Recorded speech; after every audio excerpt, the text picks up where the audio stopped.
Oke semuanya, assalamualaikum warahmatullahi wabarakatuh. Waalaikumsalam warahmatullahi wabarakatuh. Gimana kabarnya hari ini? Baik. Silakan yang tidak berangkat. Oke, sebelum kita mulai pembelajaran hari ini, marilah kita buka dengan berdoa. Hari ini yang berdoa siapa? Ya, kita silakan dipimpin berdoa.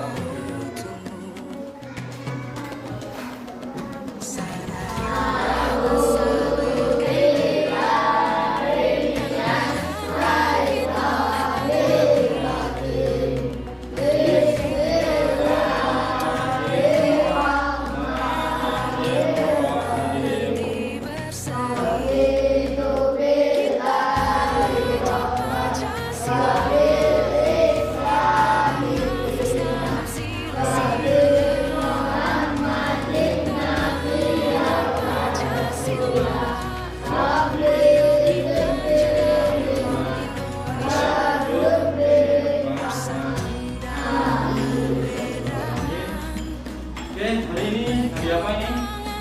Tuhan.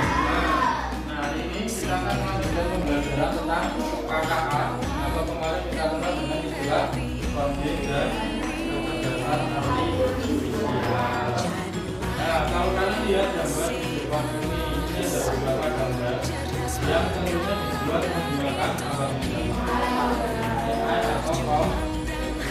Siapa yang di rumah punya komputer atau laptop ada? Nah, siapa yang punya HP di rumah? Banyak. Kira-kira HP dengan laptop itu fungsinya sama nggak? Sama. Itu bisa buat komunikasi, buat membuat membuat program, juga bisa untuk bermain game seperti yang kalian mainkan ya. Tadi. Adakah yang punya keinginan melakukan membuat game sendiri? Dan gamenya buat game apa? Kayak Roblox atau petualangan atau kalau Mobile Legends petualangan, tapi nanti harus bisa membuat menggunakan software dan kecerdasan artifisial. Oke, sekarang kita lihat berikutnya. Tujuan pembelajaran hari ini adalah kalian nanti bisa memahami konsep berpikir organisasional atau modelnya adalah memecah masalah menjadi bagian-bagian kecil. Maksudnya seperti apa? Kita lihat contohnya seperti ini.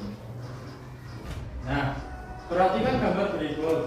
Ketika kalian diminta untuk ini, untuk membersihkan kamar, kira-kira langkah-langkah apa yang harus kalian lakukan? Satu, apa yang harus dilakukan terlebih dahulu? Mengangkat pakaian kotor keranjang. Yang kedua, merapikan tempat tidur. Yang ketiga, menyapu lantai. Dan yang terakhir, kenapa ini harus urut seperti ini? Agar kalian lebih mudah untuk merapikan tempat tidur. Siapa di sini yang setiap pagi setelah bangun tidur pasti merapikan tempat tidurnya dulu sebelum mandi? Ada? Nah, lumayan. Berarti yang belum, mulai besok pagi harus bisa merapikan tempat tidurnya sendiri. Terus berikutnya, coba Pak tanya, siapa yang pernah membuat sarimi? Oke, sudah bisa membuat sendiri? Coba Pak Guru pengen tanya, Adi, kalau kamu membuat sarimi, langkah pertama yang kamu lakukan apa lagi?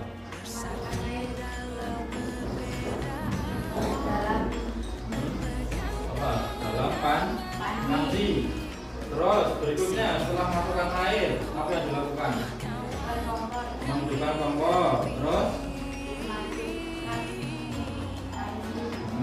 terus setelah itu mengaduk. Terus diangkat dan ditiriskan ke dalam piring. Terus dicampurkan bumbu dan sarimi siap dimakan. Pertanyaan Pak Guru sekarang, kalau kamu setelah memasukkan air, bungkus sarip itu tidak kamu buka tapi langsung kamu masukkan dulu. Kira-kira bisa jadi nggak saripnya? Nggak bisa, itu harus sesuai dengan urutannya. Ya, sama dengan juga ini merapikan tempat tidur itu ada langkahnya. Nah, kamu nyapu dulu, baru tempat tidurmu kamu rapikan. Kira-kira boleh nggak? Itu satu set, baru nanti tempat tidurmu dirapikan. Itu kebalik nggak? Atau kebalik nggak? Kebalik, kan harus kamu belum tempat tidurmu itu di, karena biasanya ada apa? Ada kotoran, bisa dari rambut, bisa dari bekas apa ini, kakimu itu harus dibersihkan dulu ke lantai, baru nanti bisa disapu. Jadi harus ada urutannya. Kalau tidak urut nanti tidak.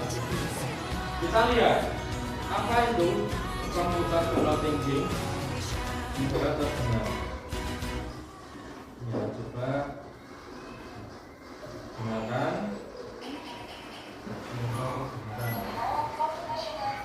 Ya, perhatikan dulu.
Ini salah satu contohnya berpikir komputasional. Sekarang, siapa yang pernah ikut lomba 17 Agustus? Nah, di lomba 17 Agustus itu pasti ada yang namanya panitia. Panitia itu tugasnya apa? Nanti untuk memikirkan kegiatan tentang 17 Agustus, mulai dari lombanya apa wae. Yang kedua, nanti panitianya dikasih makanan apa. Yang ketiga, lokasinya di mana. Yang keempat, waktunya kapan. Itu harus dipikirkan oleh beberapa orang. Sekarang bayangkan, panitianya cuma satu orang, harus memikirkan semua kegiatan. Kira-kira bisa nggak? Tidak bisa. Makanya setiap ada susunan panitia mesti ada ketua, wakil, sekretaris, bendahara, termasuk di kelas ada ketuanya Renado, wakilnya Mas Kolis, ada sekretaris, ada bendahara. Tujuannya apa? Untuk memudahkan dan bisa memecah-mecahkan acara sehingga tidak berpikir sendiri. Termasuk Pak Prabowo itu ada wakilnya nggak? Ada. Itu agar lebih mudah untuk memimpin sebuah negara. Nah, itu ya. Jadi intinya berpikir komputasional di dekomposisi itu adalah memecah bagian-bagian masalah menjadi lebih kecil. Nah, sekarang Pak Guru akan membagikan tugas untuk kelompok kalian. Nanti silakan dicoba. Sudah ada perintahnya di situ. Nanti kalian bisa mencoba. Ya. Silakan dicoba. Salah satu ada yang menulis. Namanya silakan ditulis di sampulnya itu. Pakai pulpen aja. Silakan ditulis namanya siapa anggota kelompokmu. Ditulis dulu. Ditulis kelompoknya siapa aja.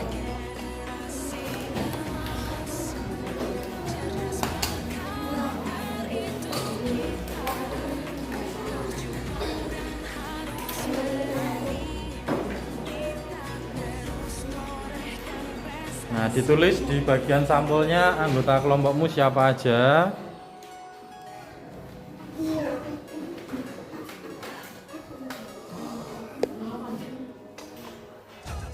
Nama panggilan aja nggak apa-apa, nggak usah nama panjang.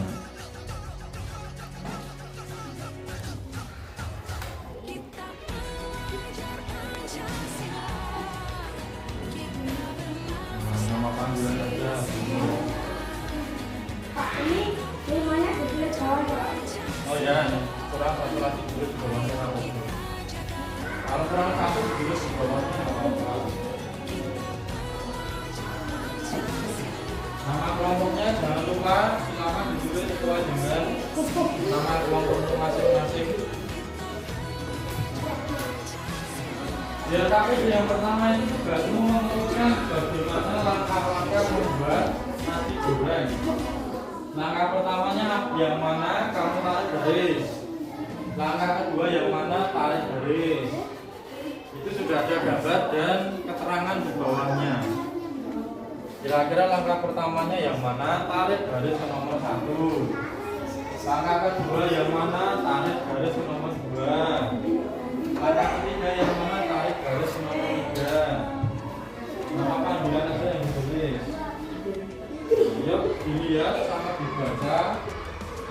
Kira-kira yang nomor 1 yang mana? Langsung ditarik garis ke nomor 1.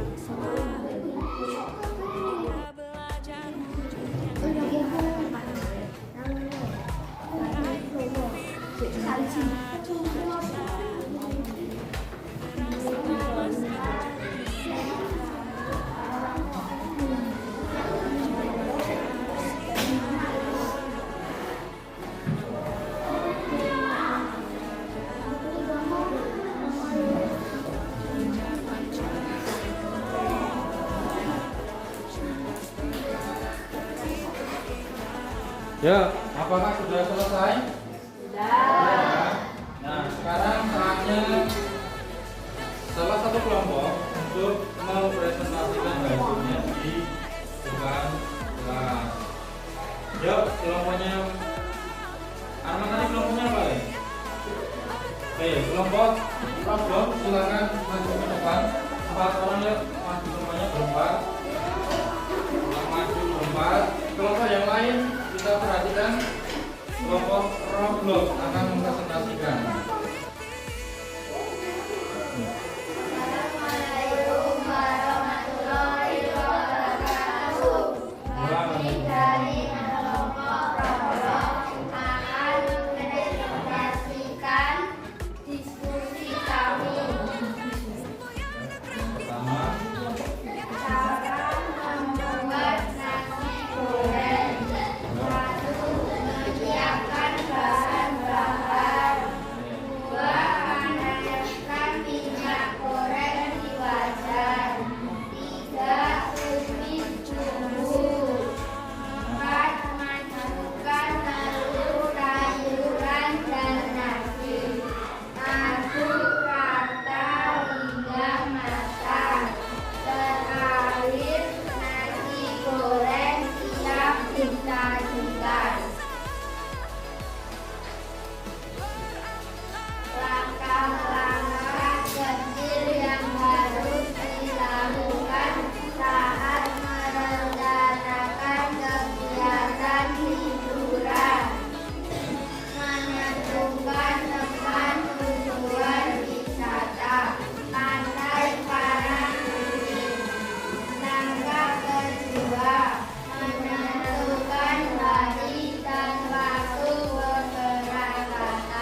nasi goreng. Yang pertama tentu menyiapkan bahan.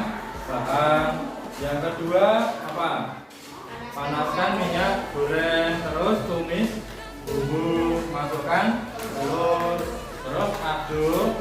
Kemudian nasi goreng siap disajikan. Dan yang kedua, tentang bagaimana langkah-langkah kita pada saat akan liburan. Tadi tujuannya, kenapa harus dibuat ke dalam langkah-langkah kecil agar kegiatan liburan dapat berjalan dengan lancar. Nah, itulah anak-anak semuanya. Jadi manfaat dari dekomposisi itu yang pertama. Adel, tolong bacakan manfaat dekomposisi yang pertama, Del. Yang paling atas. Mempermudah pemahaman masalah. Yang kedua. Membantu menyusun strategi. Yang ketiga. Mengembangkan keterampilan berpikir kritis. Yang keempat. Mendorong kerjasama dalam grup. Oke. Nah, itulah anak-anakku, itu adalah manfaat dekomposisi atau memecah masalah menjadi lebih kecil agar memudahkan kita ketika kita sedang mengalami sebuah permasalahan dan juga bisa untuk mendorong kerja sama. Nah, terakhir sebelum kita tutup pembelajaran hari ini, apa yang sudah kita pelajari hari ini dan bagaimana perasaan kalian hari ini? Nah, apa yang sudah kita pelajari hari ini? Tolong yang pertama, Mas Arman, apa Le? Pengertian berpikir komputasional. Yang kedua, Renada.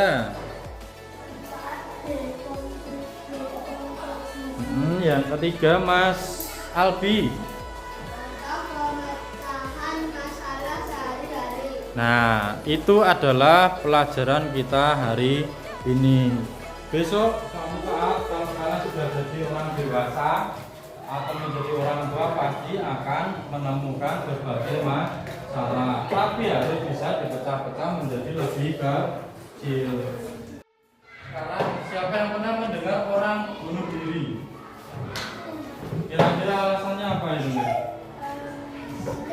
Biasanya karena betul stres. Stres itu karena ada apa? Karena ada masalah. Contohnya betul punya utang. Orang yang punya utang dan sudah tidak bisa berpikir lagi, daripada ditagih utang, mending apa? Mending bunuh diri. Kalau orang yang pintar, kalau punya utang berarti harus ngapain? Harus bayar dengan cara kerja. Jangan sampai karena saking pusingnya, stresnya langsung bunuh diri. Semoga tidak terjadi dengan orang-orang di sekitar kita.